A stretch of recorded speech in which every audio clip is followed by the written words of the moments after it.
In this video, I'm going to tell you everything that I like about Steam Deck OLED.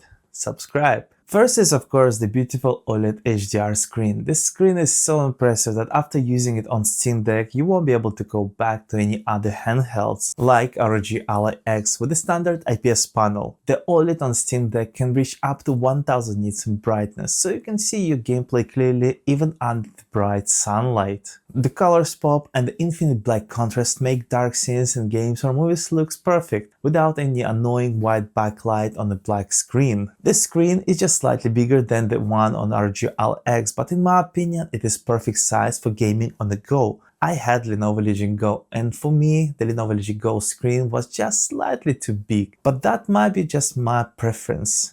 Let me know down in the comments below, are you agree or disagree? It would be interesting to see. The second important factor is ergonomics and how well crafted the Steam Deck is. It feels completely natural in my hands. The designers who crafted the shape of the Steam Deck must have gone through hundreds of different shapes before finding the perfect one. The grip, triggers, buttons and joysticks are all in the right places and my hands never get tired holding the Steam Deck. With the ROG Ally X, after playing for about 30 minutes, some of my fingers start to feel slightly numb, so I need to stop playing for a few minutes. With the Steam Deck there is no such problem, just pure comfort. The trackpads are genius and Valve should give whoever come up with this invention a yearly salary in advance. SteamOS deserves to be placed in some sort of Hall of Fame, considering how much time and effort Valve spent perfecting it. Now it feels flawless, and the most important part is that SteamOS comes pre-installed, unlike BasidOS, which needs to be installed manually. And for heaven's sakes, make sure you turn off your BitLocker before installing BasidOS on your Windows device, or you will end up erasing a Windows installation. If you're using ROG Ally or X, you will have to do cloud recovery of your device and start all over again without BitLocker.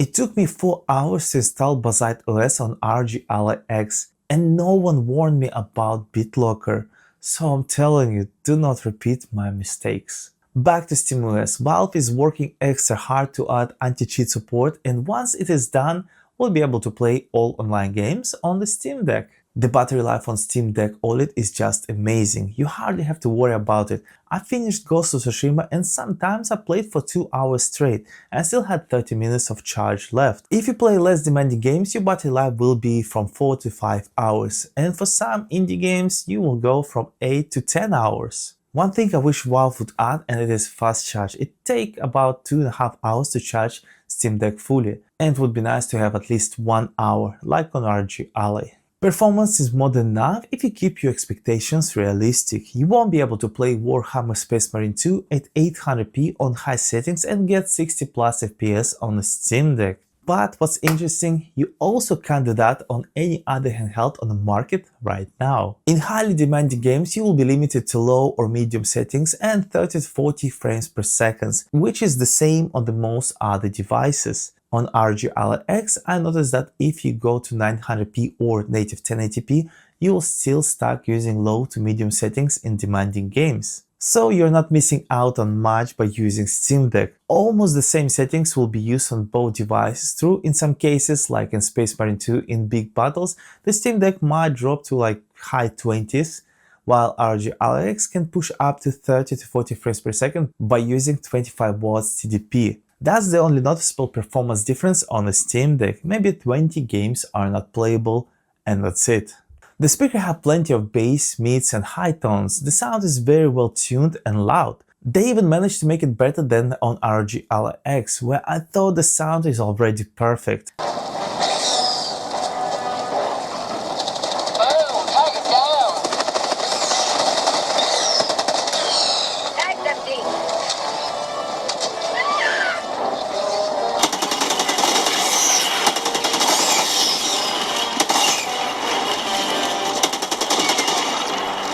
How about a nice cup of liberty?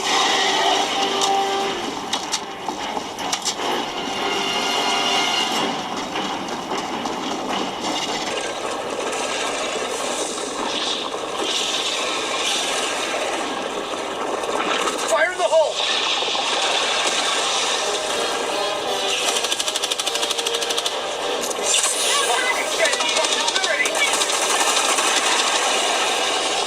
The The Steam Deck has only one fan and you can barely hear it, just slight sound of moving air. There are tons of accessories available for the Steam Deck, catering to all tastes. This device is just perfect for what it is. So what do you think about Steam Deck? Do you like it or maybe not? Write in the comments below and I will see you in next one. Bye.